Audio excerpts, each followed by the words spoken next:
Good morning. My name is Emily Underwood. I'm the Community Initiative Specialist at the Missouri Historical Society. Welcome to our STL History Live series. Today's installment is called Myth and Reality of Hop Alley, the Chinese American Community in St. Louis, with Hu-Ping Ling and Christopher Gordon.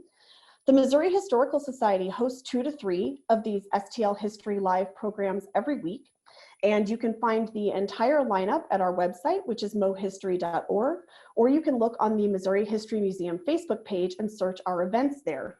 The next program coming up features author Walter Johnson, who's going to discuss his new book, The Broken Heart of America, St. Louis and the Violent History of the United States. And that's going to come up this Thursday, May 28th at 6:00 p.m. Before we get started, I do want to take a moment to express some gratitude. First, to say a big thank you to our members. We are so appreciative of your support now and always. That support helps keep programs like this series running. If you're not a member, but you're interested in learning more about our membership program, you can copy and paste the URL that I posted in the chat. And actually that URL will also tell you how to donate, not just financial donations, contributions, but also donations of objects. So please go ahead and copy and paste that to find out more about that. I also want to recognize the support of the Zoo Museum Tax District with a big thank you to everyone here in St. Louis for your tax contributions. Our program today is going to run approximately 30 minutes, and then we'll have some time at the end for Q&A. You can submit questions through the Q&A button that you should find in your toolbar. And then we would appreciate it if you would wait till close to the end of the presentation to start submitting questions. And then I know we have limited time, but we'll get through as many as we can in the time that we have. We are also providing closed captioning today, so you should also be able to turn that on in your toolbar under turn on subtitles. And also, if you want to go back and rewatch any portion of today's program or the whole program or any of the other STL Live presentations, you can do those all on the Missouri Historical Society's YouTube page. And our YouTube channel, they get posted there every Monday following the presentation. Finally, at the end of the presentation, we would love to get your feedback. You'll notice at some point during the program, a tab will pop up with a brief survey, and it just should take a minute or two of your time. So we would love for you to fill that out and let us know what you think. So you're going to hear first today from Dr. Hu-Ping Ling. She's an internationally renowned historian and author who is a professor of history at Truman State University. She is the recipient of numerous awards and the author of numerous books. If I told you all of them, that would take up all the time we have for the program today. But I do want to note that she is the author of 2007's Chinese in St. Louis, 1857 to 2007. And she is also the author of 2004's Chinese St. Louis, From Enclave to Cultural Community. She is going to share a brief history of St. Louis's Chinese community with a particular lens on the story of the Sam Wah Laundry. And then after that, Missouri Historical Society Director of Library and Collections, Christopher Gordon, is going to share some of the objects in our collection that connect to that story. So I hope you enjoy. And with that, I'm going to turn this over to Hu-Ping.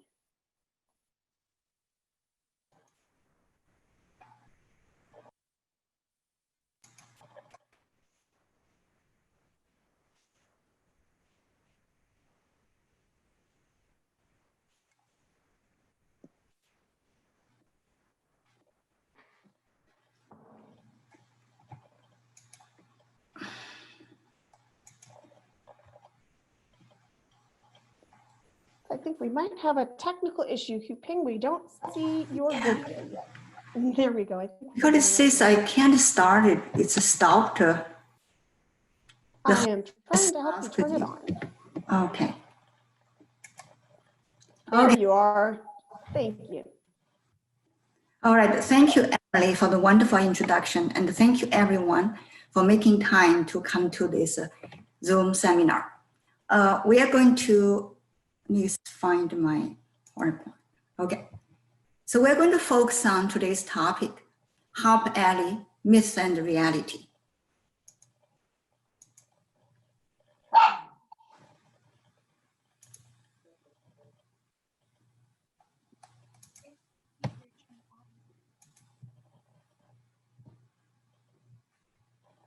Okay, do we have the PowerPoint page? Yep, just go up to slideshow and it'll get you there. All right. There we are. Okay. All right, just as Emily just mentioned, the information from today's presentation mostly come from two of the books I have wrote in the past. One is Chinese St. Louis, published by Temple University Press in 2004, and another Chinese in St. Louis, which is a pictorial book published in 2007. And first, I'd like to locate everybody, because we might wonder, where is the Chinatown in St. Louis? Because this is a question puzzled many people, not only visitors, but locals frequently ask the St. Louis Post-Dispatch, where is the old Chinatown located? So here is a map of St. Louis in 1870s, okay?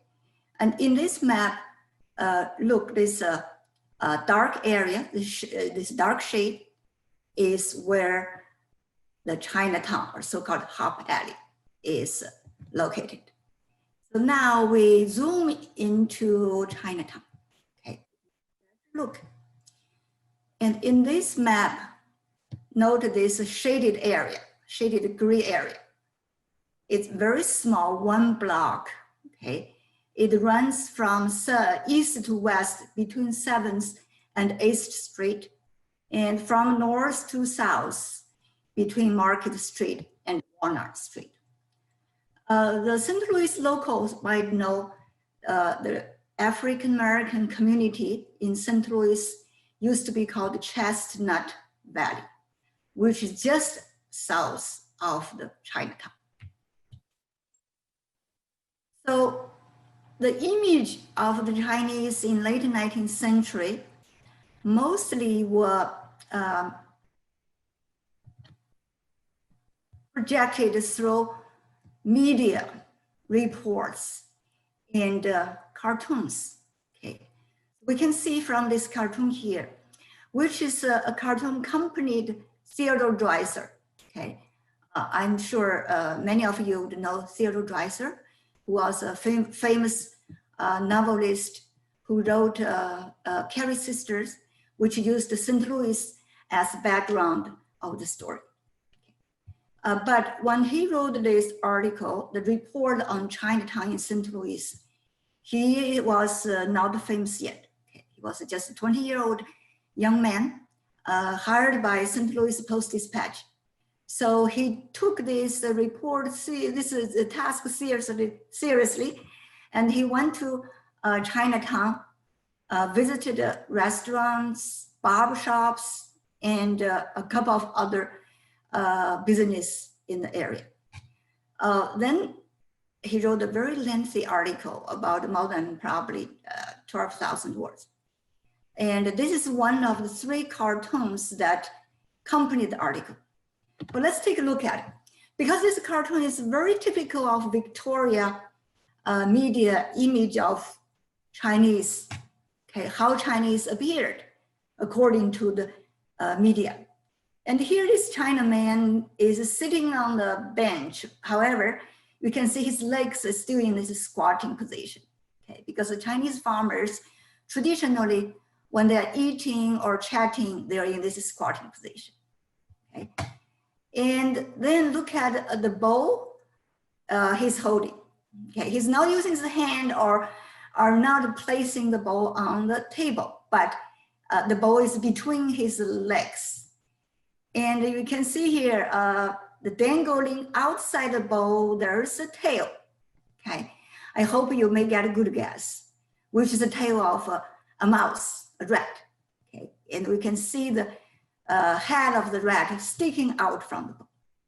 So here on the wall, there's a post of a menu. It says onion breast rat, 15 cents, okay? That's what it says here. So these Chinese as rat-eating backward farmers who wear this peculiar dress, often wear a straw hat, who don't speak English, And here, even the way he used chopsticks, okay, is presented in a mispresented way.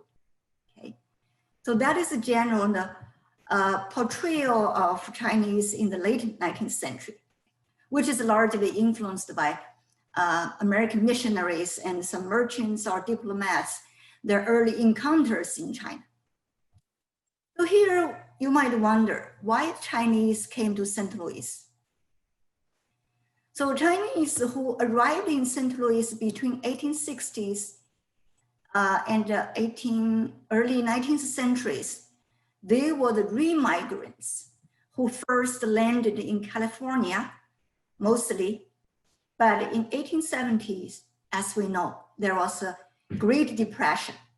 As a result, American white laborers, nativists, merchants, farmers, so all interest groups mobilized a so-called Chinese must go, okay, anti-Chinese movement. Okay, there is a slogan which says Chinese must go. So many Chinese did return to China, but many more dispersed throughout the country. Some went to south, landed in sugar plantation. Some went to east and the Midwest. So the people who arrived in Hop Alley or St. Louis, Chinatown, or those immigrants came from both San Francisco and New York. So by 1860s and 1870s, roughly about 300 Chinese resided in the area, which I showed you in the map. Okay, it's called Hop Alley. So regarding to the name of Hop Alley, it is also a misrepresentation of the early Chinese immigrants. Hop here, okay, this word hop oftentimes refers to opium find, okay, a person who smoked opium got high, so it would be hop. So a number of the Chinese early settlements in the country associated with Hop Alley. Okay, not only we have Hop Alley in St. Louis, there are also Hop Alley in Denver, Colorado. So how did the Chinese survive here? Basically, like Chinese everywhere else, Chinese in St. Louis primarily engaged in three business, okay, the three occupations, so-called the three pillars, okay, in the literature of Chinese immigration: laundry, restaurant, and grocery store. Here, because our topic is closely focused on San Juan laundry, so we're going to just look at laundry. In St. Louis, by 1860s and to 1890s, okay, the last 3 decades in the 19th century, the predominant business in St. Louis for Chinese were the hand laundries. Okay, when I did research on this project, I physically counted the numbers of the Chinese hand laundries recorded in the guild directories. They are hosted in the Missouri Historical Society's library and archive. So from there, we see the more than 100 of Chinese laundries appeared that time. Okay. Among the Chinese population at that time, okay, about this 350, majority of them engage in laundry, and the Chinese hand laundry business at that time, made up about 60% of the entire city's laundry service, while the Chinese population was only 0.1%. Okay, the total population in St. Louis City was 300,000.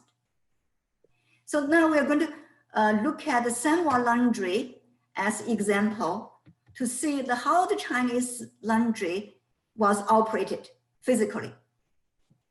San Juan laundry here, those are the pictures I reproduced from the file in the archives of Missouri Historic Society. Here we see the San Juan laundry. This was a picture taken by the reporters from St. Louis Post-Dispatch in 1978. And if you can look at the bottom of the picture, here it says we are closing, sorry. Okay. And also we can see the address 4381.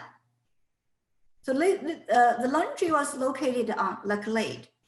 If you're familiar with the geographical layout of St. Louis, you would know that Laclede at that time was an area that belonged to a so-called suburbs, okay, not the downtown area.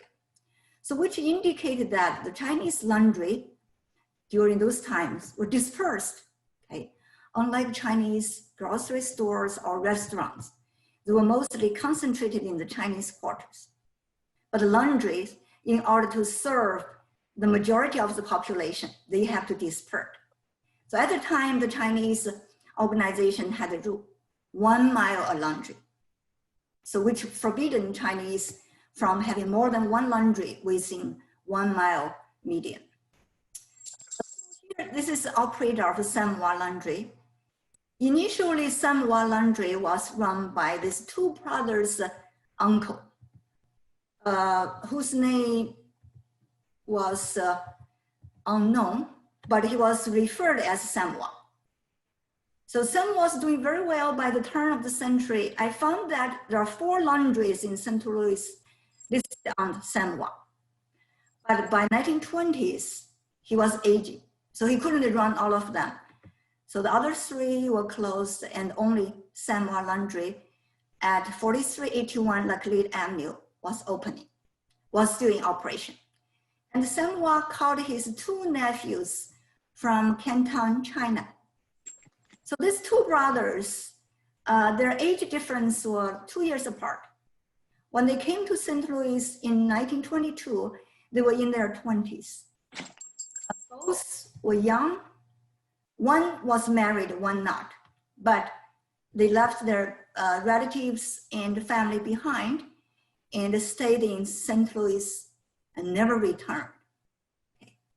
The old brother was known as Samoa, okay, because he inherited the Samoa Laundry. So the old brother, as a major proprietor, was also known as Samoa.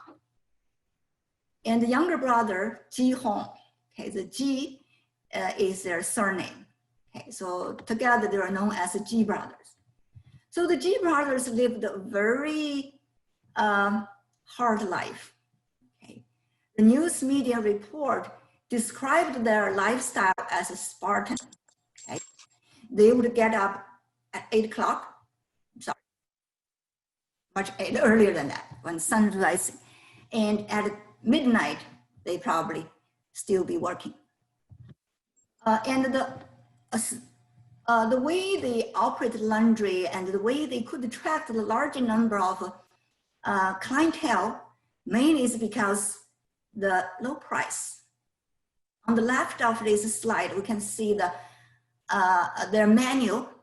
Okay, if you look at the left column, the top one says wash a silk shirt.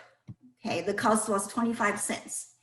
This menu was printed in 1920s. However, the Samoa Laundry maintained such price until 1960s and 1970s.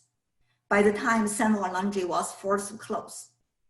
And on the right of the picture, the very right, okay, we see the laundry was very cluttered, crowded.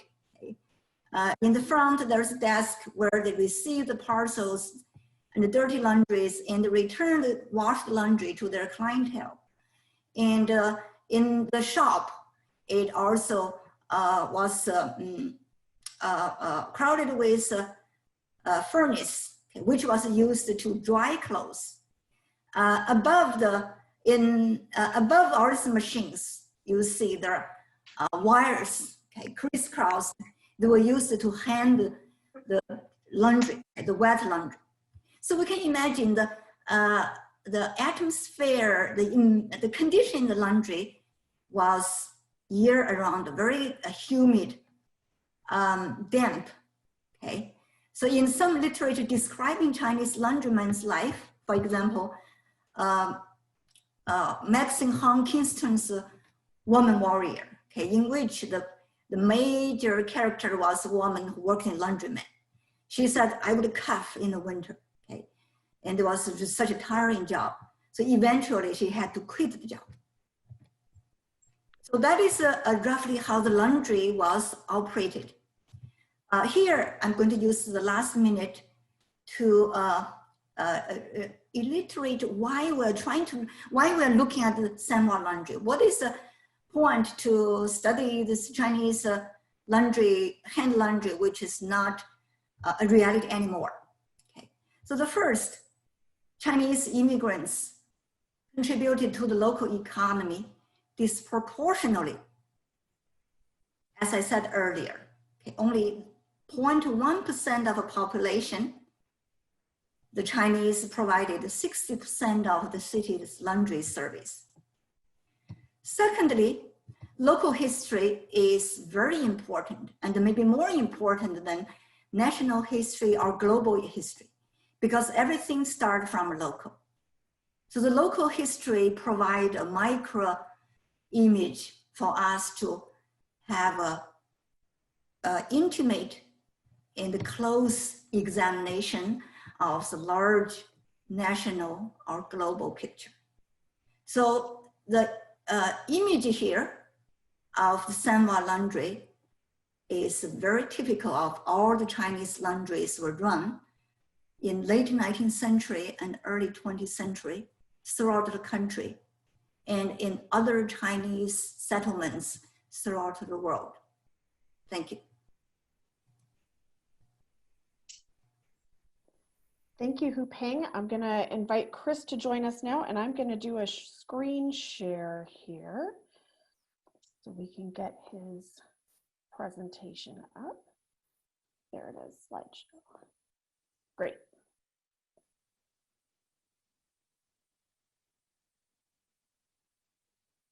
Chris, you're muted right now.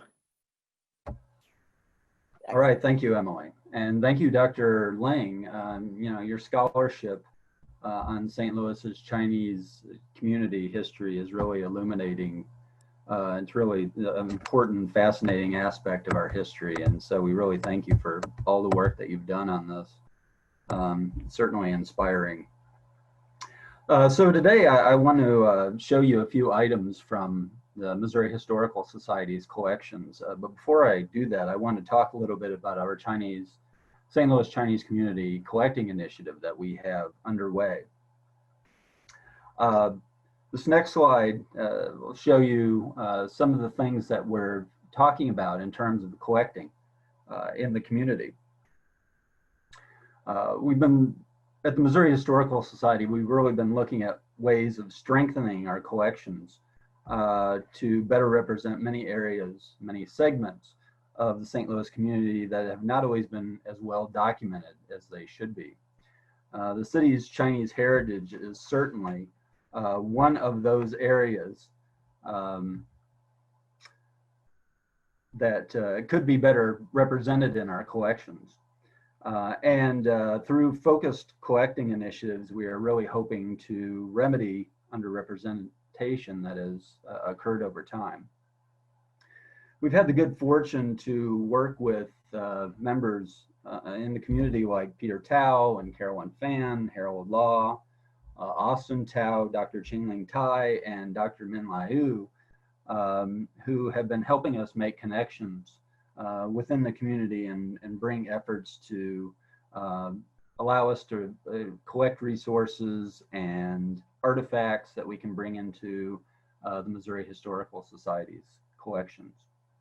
And we're really looking to build, collections that will further scholarship for not just for students and scholars, but really for all members of the region, so that everyone can understand this fascinating history.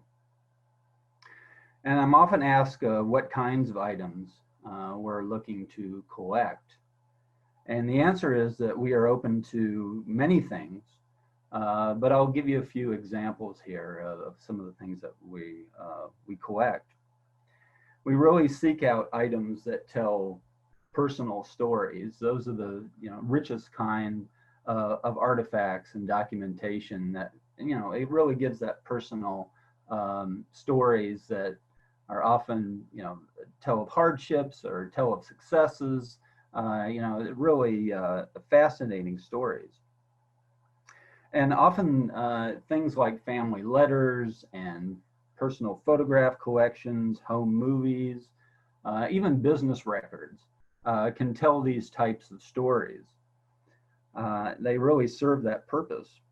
Overall, our collections hold many interesting and inspiring stories that are told through these types of materials and these types of artifacts. So we're really hoping that we can enrich our collections by getting more of these types of collections that from the Chinese community. On top of the artifact collecting and archival and library collecting that we're doing, we're also conducting and collecting oral histories as part of our efforts from members of the community. And these are great because they really provide insights that might not come through on an artifact or might not come through on other items in our collections. So these really capture different and much more personal aspects that you might not otherwise have. We do have some things right now. Back in the 90s, there was an effort called the Golden Gateway, which recorded some histories of Asian Americans in our community. But we're also conducting new interviews now, and we've had some over the last few months, and we're certainly planning some additional interviews as time goes by in the near future. So if you or someone you know might be interested in donating materials to our collection, please talk to a member of our staff and we can provide you with guidance. You can visit us at mohistory.org/support/donate, and that will give you a little bit more information, and it will also allow you to connect to a member of our collection staff. So please take a look at that webpage. So if we could look at some of our slides from the collection. There we go. Thank you. So Dr. Ling talked about the Samoa Laundry in St. Louis. And you see this flyer here of the last Chinese laundry in St. Louis's effort to save the last Chinese laundry in St. Louis, which was the Samoa Laundry. And this actually comes from the Elliott Porter Jr. collection. He worked for the St. Louis Post-Dispatch and led the effort to organize, raise money, and to help save the Samoa Laundry. And this is just a very basic flyer that might have been posted in a business or handed out on the street or what have you. And most, more often than not, these things are just simply lost to time. But Porter saved these items as well as items from the Samoa Laundry themselves just prior to the demolition of the building. And he went in and he collected these items and he donated them to the Missouri Historical Society. In addition to the items that we fortunately have saved from the laundry, he also donated correspondence and information, news clippings, things like that, about the actual campaign itself. We have some saved Samoa Laundry buttons in our collection. We also have the sign that announced the closing and the original condemnation notice that was posted. So all of these things, again, tell a story. They tell a very personal story, and that's the types of things that we're looking for. This next item, and this is the shrine that was actually saved from the laundry by Eliot. This is a shrine that you often would find in these types of business, Chinese businesses. It's a good luck shrine. But I also wanted to show this piece not just because it's such a great representation, and it was a great piece to have, but it's also a way of showing how we could strengthen our intellectual holdings on our collection. One of the processes of creating meaningful collections is providing strong documentation of the functions of different artifacts. And this cataloging process, as we call it, captures this useful information and stores it so the staff and we can use it for interpretation and so forth. And I noticed when I was looking over this particular catalog record that there's a lot of information that we really don't know about it. So, as well as collecting items, having these kind of collecting initiatives and talking with members of the community really allows us to strengthen our catalog records too. Input from those who are familiar with these types of objects can help us generate better collection records for our collection. Next slide, please. So Dr. Ling mentioned that 60% of the laundries in the city were operated by Chinese owners. And this is one of the other laundries that was operating in the early part of the 20th century. This was taken in about 1935. It is the Waikiki Laundry at 4153 Easton Avenue. Unfortunately, despite the large number of laundries that were operated by Chinese operators at this time period, we only have a few images of these types of businesses and very few images overall of Chinese-owned businesses in the area over all time periods. So we really need to find more of these types of images and add them to our collection that will really document their contributions to the business history of St. Louis. Next slide.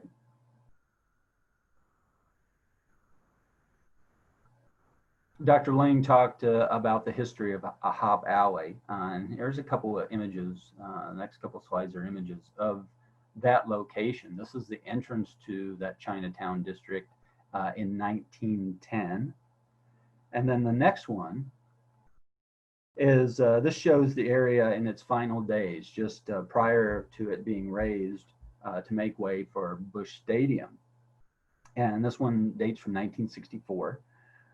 You can see the architecture that reflects the city's Chinatown there, and those buildings, those last two remaining buildings there. It was such a loss to lose these buildings because, if you think about it, if they were still standing, it would be such a great representation that would add to the downtown's cultural heritage. But unfortunately, these are lost, and they only exist in photographs anymore. So if we could find more photographs of Hop Alley, that would also be a great addition to the collection. Next slide, please.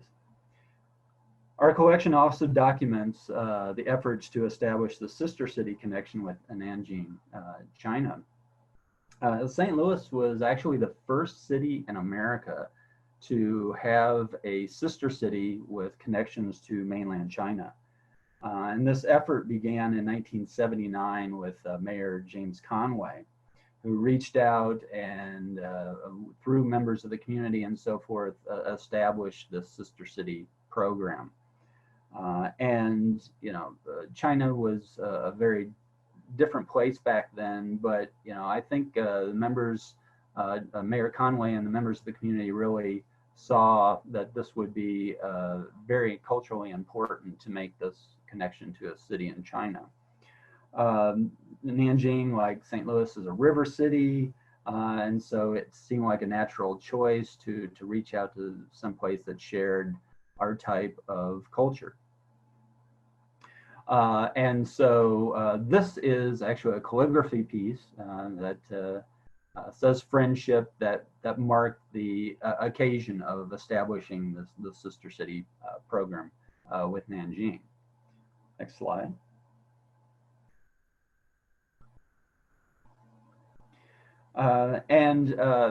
Again, I think the documentation could be a little better on this photograph. Again, maybe someone from the community can offer more insight, but I believe this is the mayor of Anqing. This is Chu Jiang when he was arriving at Lambert Airport in 1980. And so this was after the Sister City efforts had been finalized, and there was an exchange of visits, and you know, really captures this important piece of St. Louis history. And it's a great photograph of him, you know, greeting this little girl at the airport. You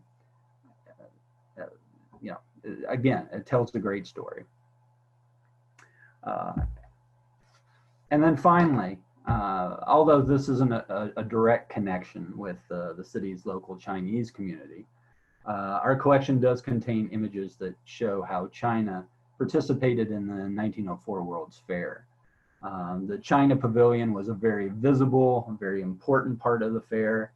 And so we have a number of photographs in our collection that document the pavilion, both inside and out.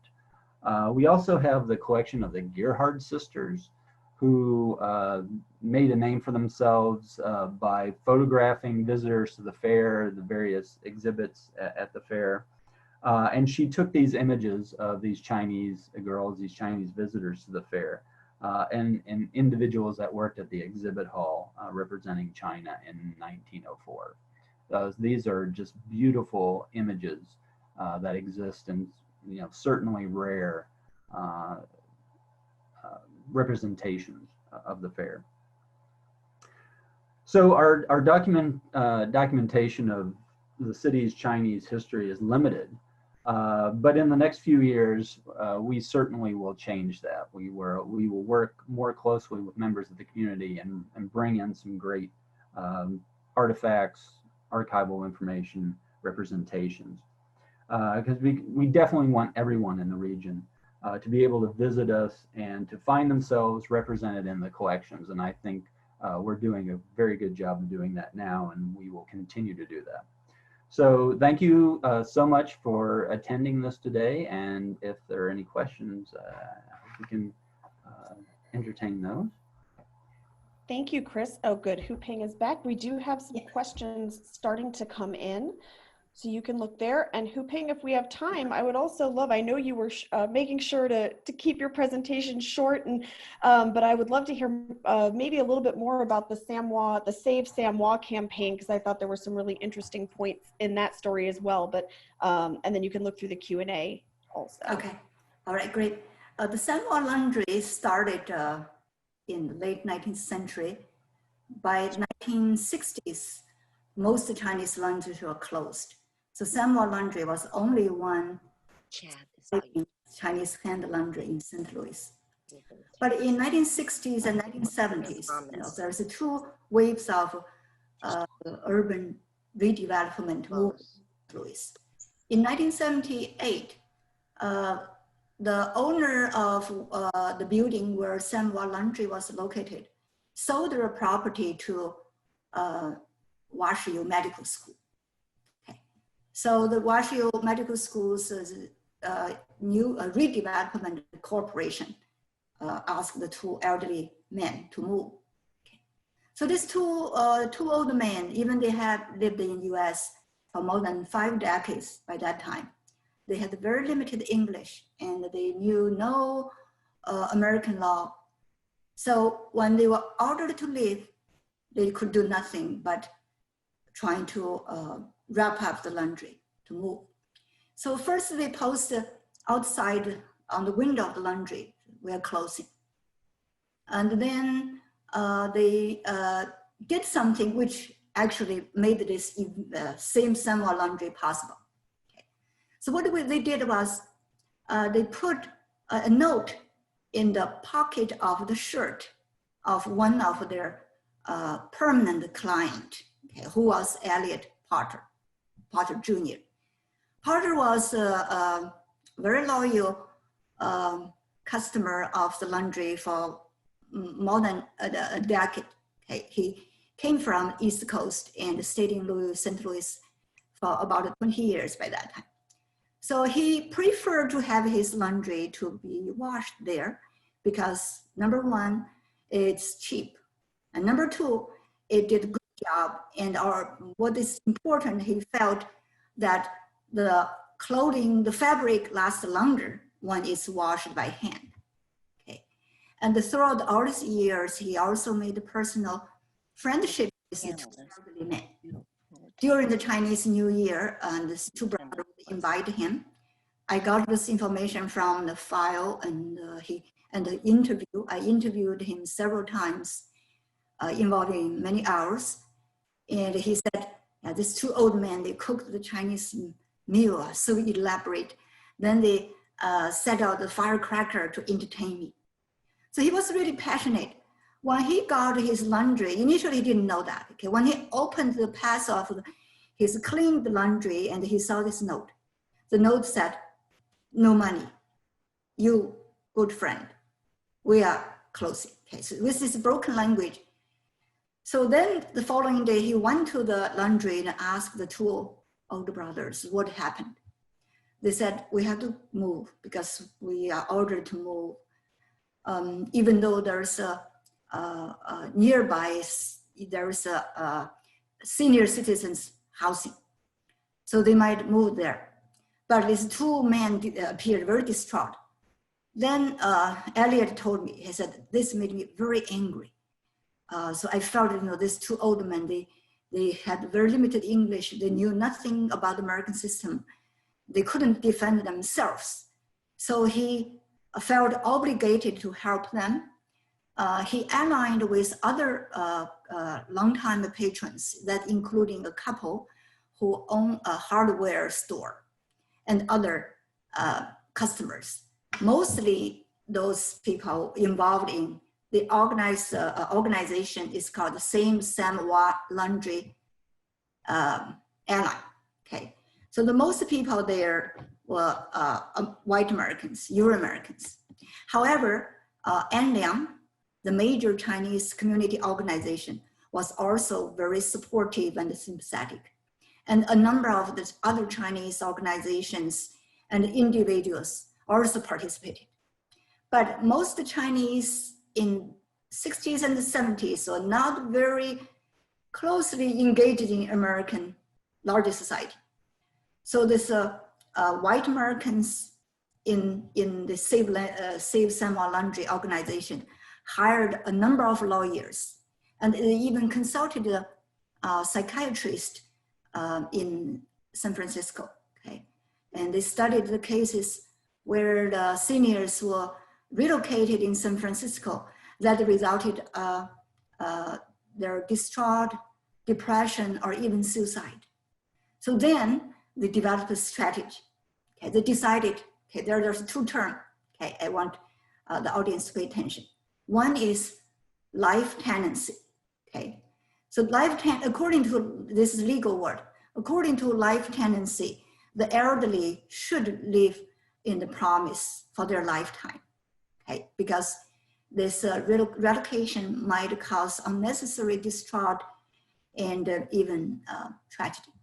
So using this principle, life tenancy, they argued and won the argument.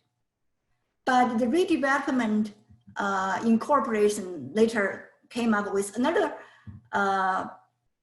issue, said, okay, this building is more than 100 years old. It's not meeting all the city's safety code. So it's condemned. It should not be used anymore. So the group estimated the places, and they came up with about, to repair the place up, probably it would cost more than $10,000. So the campaign started, raise fund. Okay. Many of the customers and the Chinese community organizations, Elliot told me, the president of Anliang gave him a roll of cash, okay, $500. Okay, Austin Liang, who I think she's who is still alive, but who was architect and also civil rights activist at the time, okay. And other Chinese community also donated. So eventually they raised more than 10,000, probably $15,000. Then the couple of business donated materials as well as labor. So they fixed this place. So the city did not have any more reason to close the shop. So on the day this property was finally fixed, Samwa brothers, okay, the two brothers, handed $1, okay, as a symbolic money to purchase the property. Okay, handed the dollar to Washiu Medical Schools Redevelopment Incorporation. So they were able to remain on the property until 1984. The first older brother died, okay, Samwa or Ji On. And 2 years later, the younger brother, Ji Hong, also died. Okay. In 1986, somebody found he was dead in that property. Okay. So with the two brothers, both passed away, Washington University Medical School waited no time. And immediately they demolished the building and they just gave Elliot Potter enough time to rescue the box of miscellaneous things, including that shrine Chris described, and family correspondence. I studied all those letters, okay, which provide a very detailed picture of his brother's life. Okay. So for the 50 years they lived in St. Louis, they never returned home once, but they kept sending money back to their relatives in China. Okay.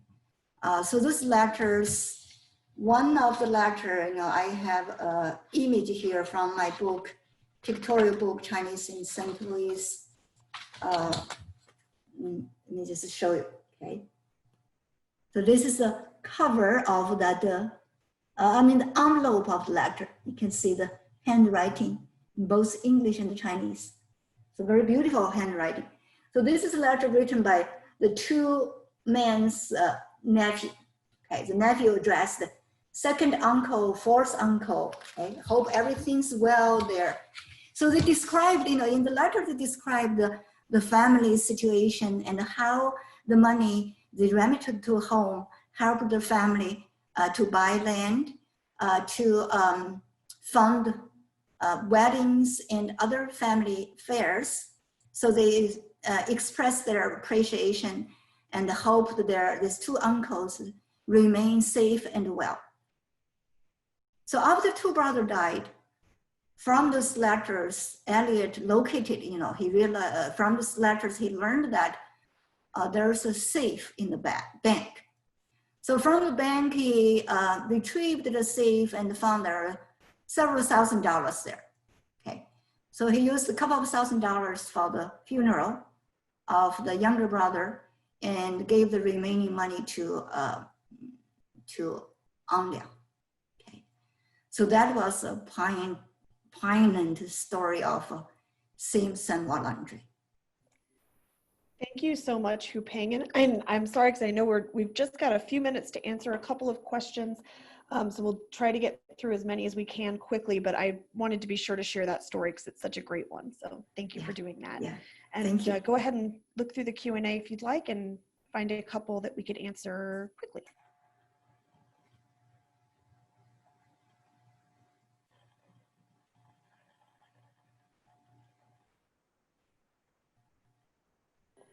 We've had a couple of questions that kind of get to how the St. Louis experience of the Chinese community is unique or compares with other cities. Maybe that's some place we could start. All right, maybe because I can't read, I have a vision problem. That's all right. I'll go through them. So maybe you can summarize the common questions or the questions which you feel is more relevant or more urgent, so we can address it. Sure. Otherwise, we can always email to the audience. That's fine. We can do follow up by email, but yes, the first question I think that would be great was to talk about the St. Louis community compared to other communities in the Midwest or in the US, and what would be different about the community here in St. Louis.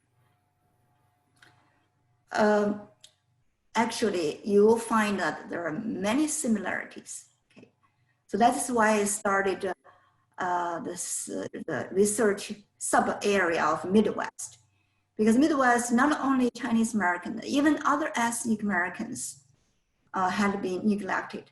Okay, this area from Wisconsin, Milwaukee to Chicago, then St. Louis, and further to Mississippi Delta area. This is so-called corridor area, actually as early as the 1870s, has been the area where the Chinese relocated when they were chased out of the West Coast.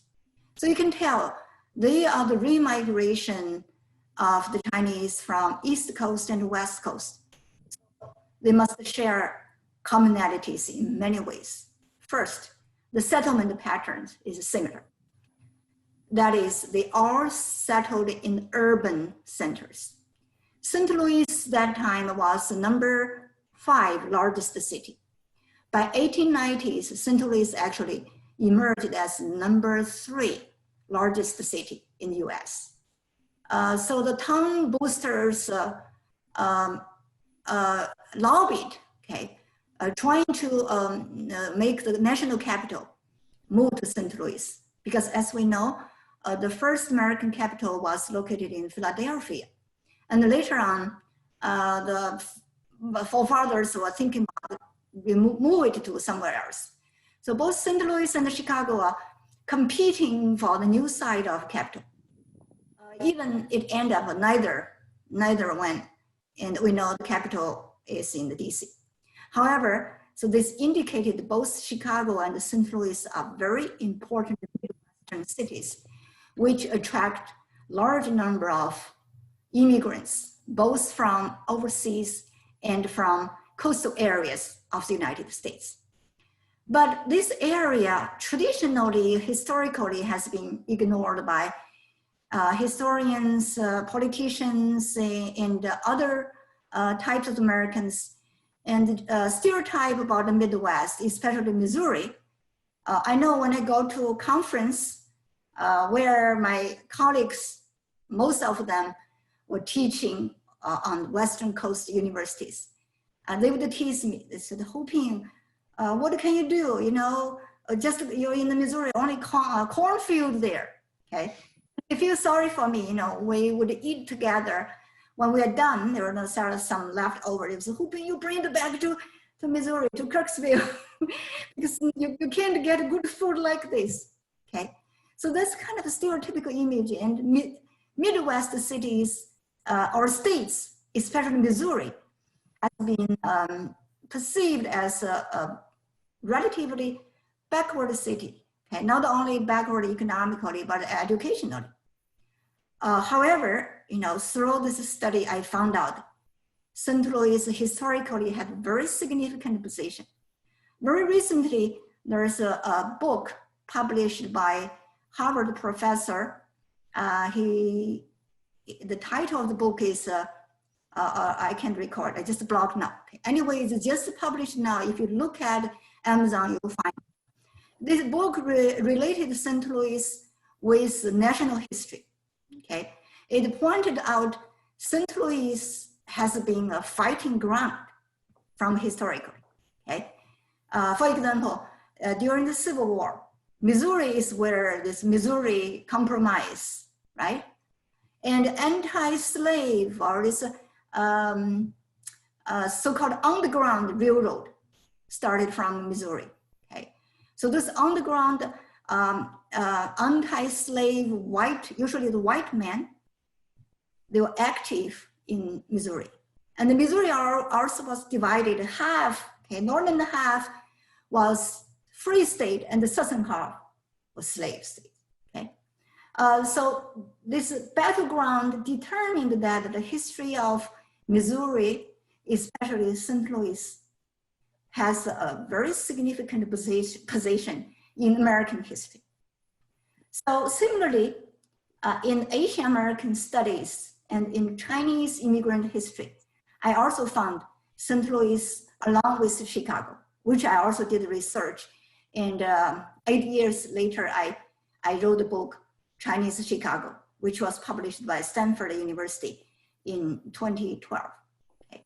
So here I found out that, just like the audience had, people, both scholars and the lay person, have been wondering, what is the difference? What is the similarities of the Midwest ethnic enclave from that on the coast? Okay. So first, I'd like to address commonalities. Okay. So from settlement, they are urban centered, urban bound. Okay. The most immigrants are urban bound. Why so? Because urban provide readily available opportunities, job opportunities for them. And also in the urban center, there's all kinds of ethnic communities. For example, in St. Louis, a lot of books on other ethnic Americans or St. Louisans describe that along the riverfront, okay, you can see the vendors who could be the German or here, this vendor was selling food and this person could be Italian, okay? So you can see from there, you can hear different accents, and the Chinese among the other immigrants, especially European immigrants, seems to be buried, okay? The same situation happened in Chicago. And that also partly explained that why the Chinese settled in Midwest when they were chased out of the West. Because in Midwest, they were less noticeable. Okay? They were drawn within other ethnic groups, which mainly were German immigrants, Italian immigrants, Irish immigrants, or Jewish immigrants. So Chinese could quietly carve out their business to survive or even thrive. Okay? And this kind of less conspicuous appearance, okay, because their population is also relatively smaller, that enabled them to survive in this hostile environment. We all know that in the late 19th century, the anti-Chinese sentiment was very strong throughout the country. Chinese were called, you know, they were called heathen, okay, all kinds of derogatory words like heathen or moon-eyed, okay. Chinese men were referred as opium fiends, opium smokers. Women were also mostly described as prostitutes, okay? But on the other hand, the Midwest enabled the Chinese able to have their settlement and further developed.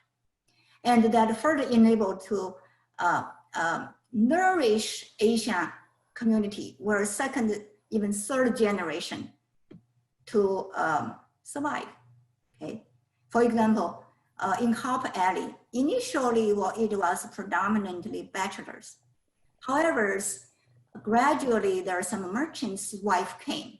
Okay? I read a lot of new Medium report about there's 4 merchant wives who lived a quite comfortable life, you know, unlike the stereotypical report. They were very modern. They wore Victoria dress.